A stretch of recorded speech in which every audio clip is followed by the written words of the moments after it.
I got into writing through zines at a punk house, and I just wanted there to be something. I wanted to think about how can I use this very oft repeated model of a punk house that creates like this engaging community that are interested in art and punk rock music, and like make that work for writers.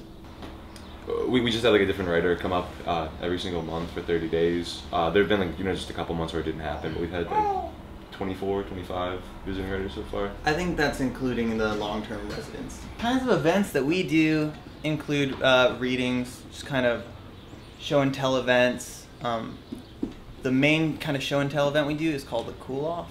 It's a monthly event in which people come and present the work that they've been doing that past month.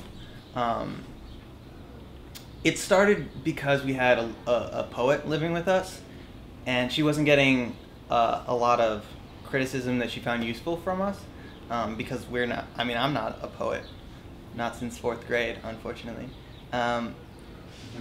But yeah, so it was a way for us to all invite people out to see our stuff, and also just engage other people in Pittsburgh. So sometimes it'll be a lot of people reading stuff, sometimes it'll be a lot of paintings, sometimes it'll be, oh, I made this bamboo bike, oh, I slaughtered 200 turkeys for Thanksgiving, here's some pictures, stuff like that. And that project actually has spread to Brooklyn through one of our visiting writers. You want to follow me into the stair? Turn off the lights. Maybe we'll start upstairs so I can open the hatch to the roof and get more light in here. But this is the stairwell.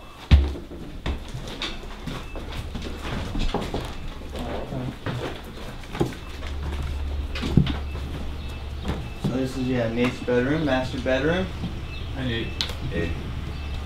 This is the Bears in Space comic we've been working on.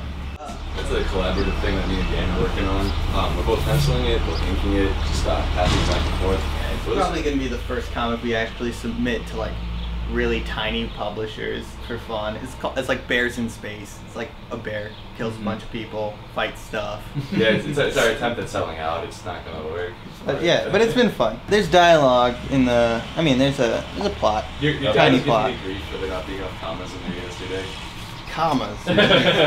Why do you use commas when you have pictures? You just put it in another balloon. You can weave your way through my mess of a room. It's got 3 doors. This is a very interesting space. So this building was set up as 6 apartments. So in order to make the most weird configuration, we had to do a number of things.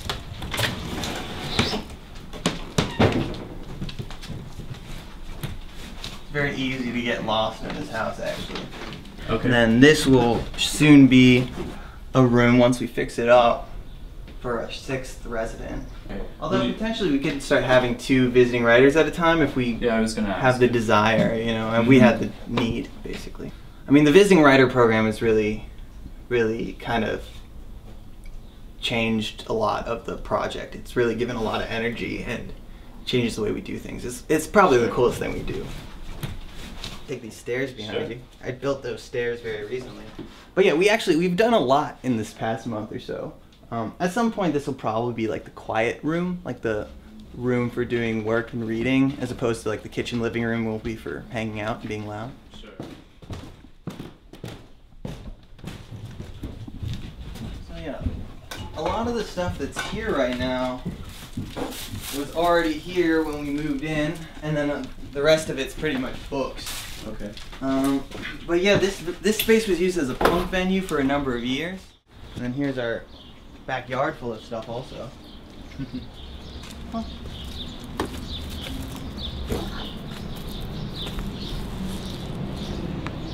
Yeah, it's another section of usable space eventually, I'm planning on installing radiator systems run by a vegetable oil boiler system.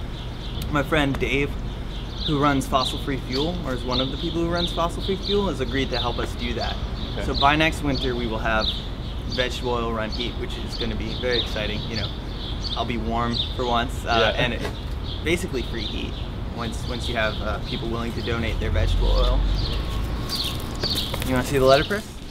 Basically, with the help of many generous friends, We moved this entire print shop and all of this type when I was 38 weeks pregnant. Like, my goal is today, my friend's coming over, and is to get the letterpress working today. Whether or not we get the paper cutter put up is not as big of an issue. But Okay. yeah, the letterpress. I need to print his birth announcements. I have the zine that I'm working on that's his birth story. These drawers all have, they're called cases, and they have type in them. So the type is all arranged by letter, and it's sort of arranged so that the letters that you use most near each other are closest to each other, kind of like the reverse typewriter. And then you put each little individual together, and when you get several lines together, then there are these things called chases that are like little frames, and I don't know where they are now. But you lock them into a frame that basically then you can pick it up and it doesn't fall apart. And then that goes in here, and you ink up this area, and there are these rollers that normally would go across here. So this sort of opens up like a clamshell. In fact, it's called a clamshell press. And when it opens up, the rollers ink the type, you put the paper in, and then you keep rolling this giant wheel, and it presses them together. And then when it opens back up again, you take out, you know, the printed piece, and then you put in a fresh piece. And that's essentially how it works.